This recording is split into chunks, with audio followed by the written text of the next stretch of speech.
Welcome back everybody. I couldn't record an intro for this video, so say hi to text-to-speech man. This is another episode of Am I the A-hole? Make sure to subscribe and let's begin. Okay, so this one says, am I the a-hole for enforcing my kids' friends to follow the same phone rules as our kids? Okay, honestly, sounds very creepy and controlling. I don't know, like, you can only control your own kid, okay? Don't go for their friends. My kids are 17, 14, and 8. The 8-year-old doesn't have a phone, but the 2 teens do. The rules are that they're not allowed to have their phone in the bedroom alone or bathroom during any time of the day, and that at night they bring us, me and their dad, their phones, and we can lock them up.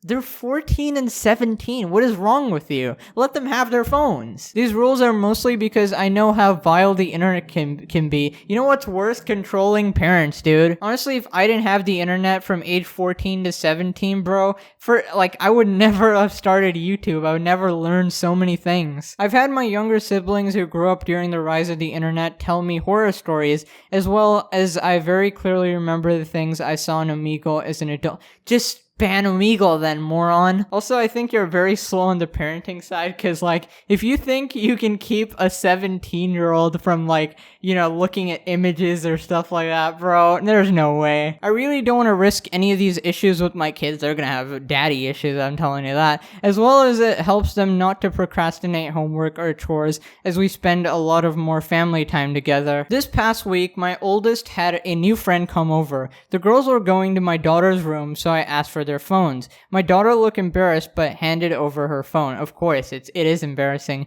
Her friend then asked me what I meant. I told her of my rule and she told me that she wanted to keep her phone. I then told them that they could stay out in the living room. The girl got a little bit irritated, but they ended up staying out in the living room. The hangout then turned into sleepover, and I called the kid's dad and talked to him a bit about our rules. The dad was a little bit skeptic of our rules. We get that often, but agreed. He told me that you relay this info to the mom as she was working. Dude, listen, honestly, I find it really creepy that you're going over your kids' phones, okay? I feel like, bro, just let your kids be kids, you know? You don't need to monitor, all their actions on the goddamn internet. Sure, you should protect your children, but not to this extent where, every day you're taking their phones. That's just cringe. So nighttime came, and everybody gave me their phones except for my daughter's friend. She said that she felt more comfortable keeping her phone in case of an emergency. I told her that if there was an emergency, she can come wake me and my husband up. She then told me that she really didn't feel comfortable with that in case she wanted to text her mom to sleep. I told her if that was the case that she needed to just go home because in our house the rule is no phones in the bedroom, period.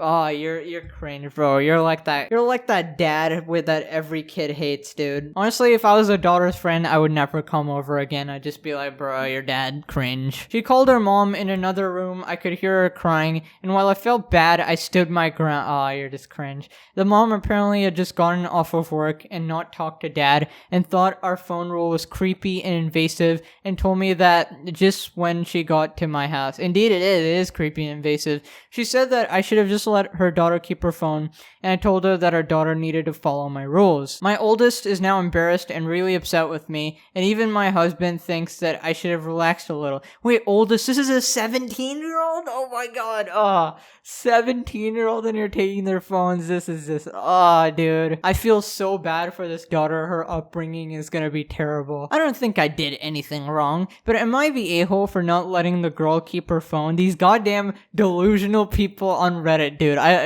Oh my god. Edit, just to clarify, the girl knew before the sleepover that they turned in their phones before they went to bed, and she also knew her phone was included. She was not randomly blindsided. That really doesn't matter. Okay, listen, after reading the story one more time, I think it is pretty clear that you are the a-hole, okay? As a dad, sure, it is your job to, monitor your kids and take care of them and make sure that they aren't exposed to, pictures on Omegle. But also, they are kids, and, in this day and age, that is just gonna happen, okay? They grow up way quicker. That's just how it is. And 17-year-old, they're taking their phones. Like, in my opinion, you don't know how to parent and you're just being an overly controlling dad. You know, at some point, you're gonna accept that your daughter is actually an adult and, you know, she can make decisions for herself. Like, you know, I don't know, look at her phone. Whatever, listen, it's a caring dad, but overly caring, okay? Just stop taking her phone. It's cringe. Alright, so this one says, am I the a-hole for threatening to kick out my sister-in-law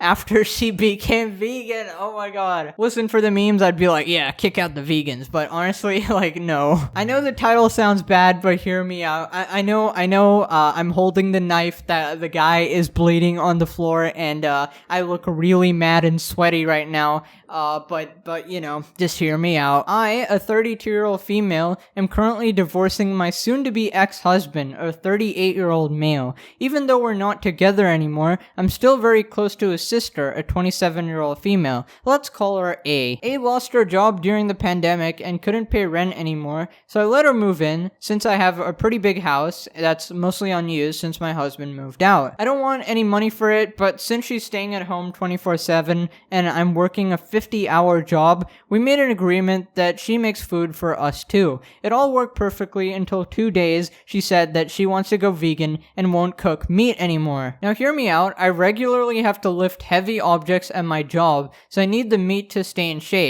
Also, this is my house, and I don't want to be forced into a diet I don't want. I started shouting at her, and she can pack her things and get the frick out if she doesn't change her mind. She started crying and calling me a psycho. Yesterday, her parents called and told me I was a bit too harsh with her, and I'm the a-hole. I even got an angry text message from her husband about how evil I am and blah blah. However, I think I'm in the right. Am I the a-hole? Okay, listen, honestly, this one's kind of hard, because they had an agreement, right? And this guy works like 50 hours or whatever the heck, so he doesn't really have time to cook or whatever, and this agreement was like perfect for him, and then she randomly goes vegan. Like, you can go vegan, but like maybe still cooking meat or something, because like you're not eating it personally or whatever, but I don't know, I feel like you went back on the agreement, and you know, maybe you shouldn't, like, I don't know, say like get the frick out or you can pack your things and shout at her, but maybe tell her that, hey, we had an agreement and now you're kind of messing me up. Like, I legit have to lift heavy objects, so I need to stay in shape, and I don't want to change my diet. Like,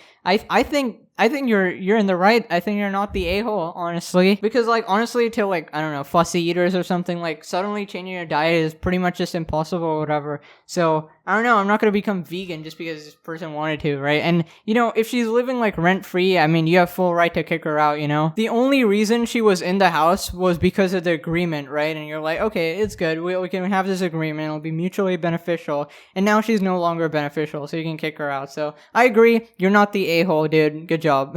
Okay, so this one says, am I the a-hole for taking away a student's whiteboard? This just sounds really mean, dude. I'm a substitute teacher. I've been subbing in a 4th grade classroom, 9 to 10 years old, all month. There's a little girl in the class, Taylor, who has selective mutism. She doesn't speak and uses a whiteboard to communicate in class. Oh no. Oh no, I don't like where this story is going. Taylor is a smart girl, but she's constantly using her whiteboard to talk to her friends in class and drawing when she's supposed to be doing her work. Taylor was extremely distracted today and wouldn't stop talking to her friends in class, so after telling her to put the whiteboard down for the 50th time, I took the whiteboard away. Taylor started crying, packed her backpack, went to the office, and went home for the day, and I got an email from her mom chewing me out for taking away Taylor's only method of communication. I tried explaining that Taylor kept using it to talk to her friends in class, and she said that it didn't matter and I have no right to take it from her.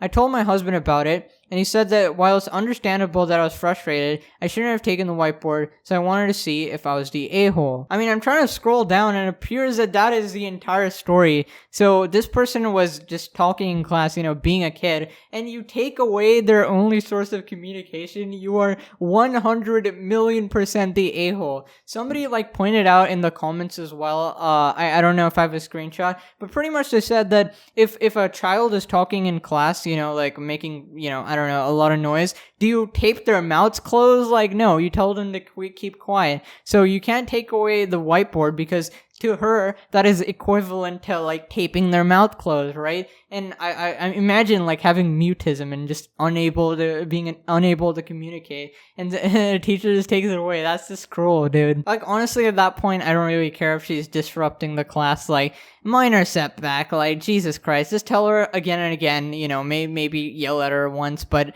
don't take away her means of communication. Anyways, ladies and gentlemen, that was the final story. Hope you guys did enjoy. Smash the like button if you did. Subscribe if you're new. Let me know if you still enjoy the series. And yeah, comment for the algorithm. And I'll see you guys next time. Bye.